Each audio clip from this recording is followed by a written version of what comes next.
Hey, welcome to Lost Now Living. My name's Spencer, and this is where we get to talk about real identity, real freedom, and the one who makes both possible. I've created this channel for you, for people who feel lost, maybe lost in who you are, what you believe in, or where you belong. And I've been there. I used to be a drag queen. I was an openly gay man for over 10 years. I built my life and identity around what culture celebrated. I went to the pride parades. I walked in them as a drag queen, but deep down, I was still searching. I didn't know what I really needed. It wasn't more applause. It was truth. So this is my story, and I hope you can join with me. I just pray that it helps you with yours. So how did I go from a Catholic altar server to a drag queen? Let me tell you, it did not happen overnight. It started quietly, and it started with what I was watching. I did not decide to be gay one day. I didn't dream of being a drag queen until later. But like I said, it started slow, and shows like High School Musical, the Cheetah Girls, RuPaul's Drag Race, it shaped me more than my church, my parents, or even I could. The first time I saw High School Musical, something in me shifted.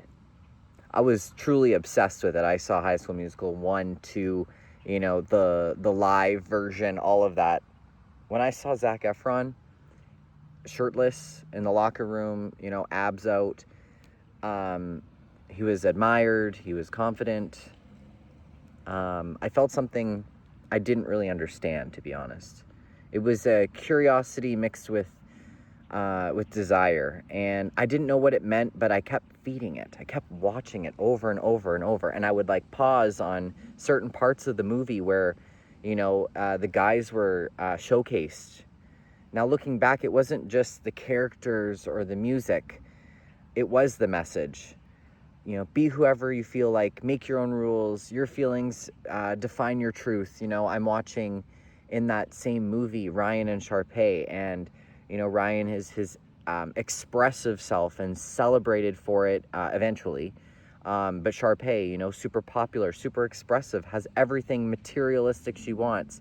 Yeah, there's a storyline to all of that, but at the end of the day, it's be whoever you feel like, make your own rules, your feelings define your truth, just like I said. And that felt liberating at the time, but it was still confusing. I was only 10 or 11 when that movie came out. But let me tell you, I memorized every High School Musical song. I did the sing-alongs. I would repeat them over and over and over. I sang them in the mirror, and I imagined performing. I think that was the first time I ever thought, this is something I want to do, without even realizing it at the time. But I knew that was when I thought, I want to be seen. And maybe you felt like that too. But here's what I do know. I want to bring it to the Bible because it's really important. So Romans 12:2, it says, do not copy the behavior and customs of this world, but let God transform you into a new person by changing the way you think. Then you will learn to know God's will for you, which is good and pleasing and perfect. So don't be conformed to this world. It's a very simple message. I wasn't being renewed. I was being conformed by watching those things, and it was quietly, and it was through a screen.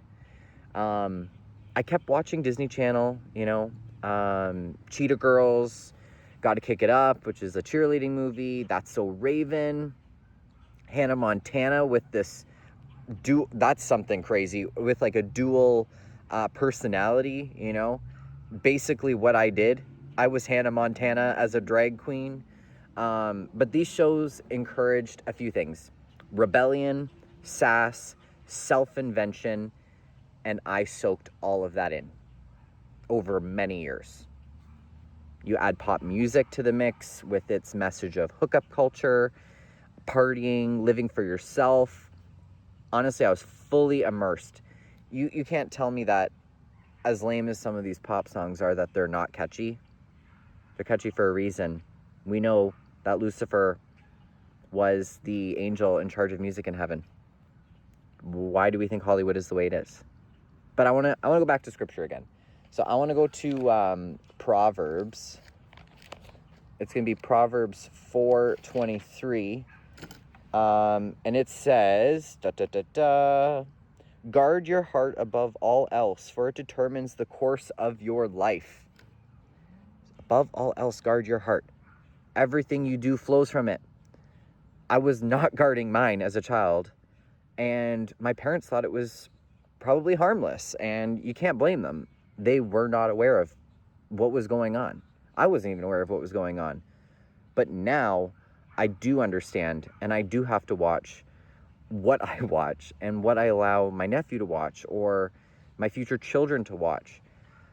I was handing it all over to entertainment. The song lyrics, the personalities who didn't even know me, they were shaping me in such a way that would change my life temporarily, but could have been forever had I not come to Christ.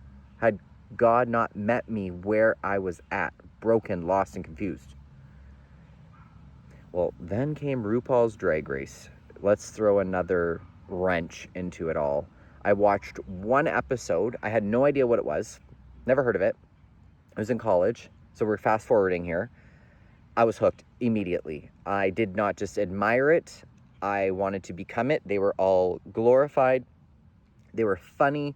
They're getting all the attention. They looked like, looking back, they're not maybe where they are today, but they were beautiful in my eyes because of all of the materialistic things. Like, they were all wearing beautiful gowns. They had beautiful hair, and I wasn't, I didn't have the best self-image growing up. I was chubby. I had a 16 millimeter overbite. I had buck teeth. I could fit a toonie. I'm Canadian, but you could fit like a coin in between my front teeth. I got teased, I got teased for being Christian too as a kid. And I got things thrown at me. I was called all these names, but none of that matters now because it's what God thinks of me. But let's get back to this. I did become a drag queen. So much so I started my own drag company.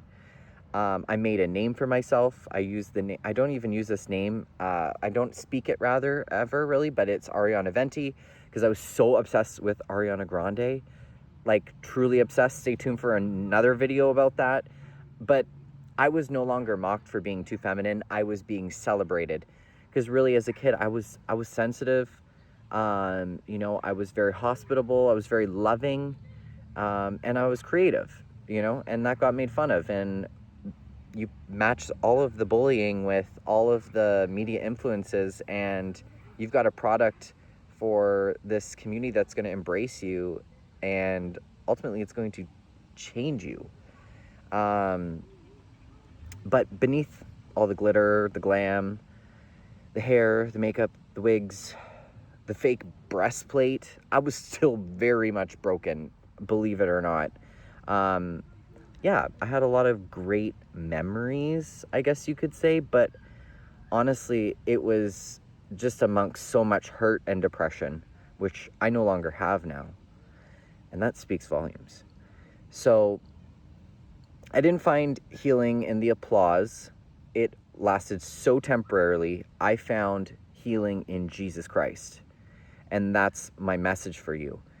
Again, I want to go back to scripture, and we're going to go to the Gospels. We're going to go to John chapter 8, verse 32.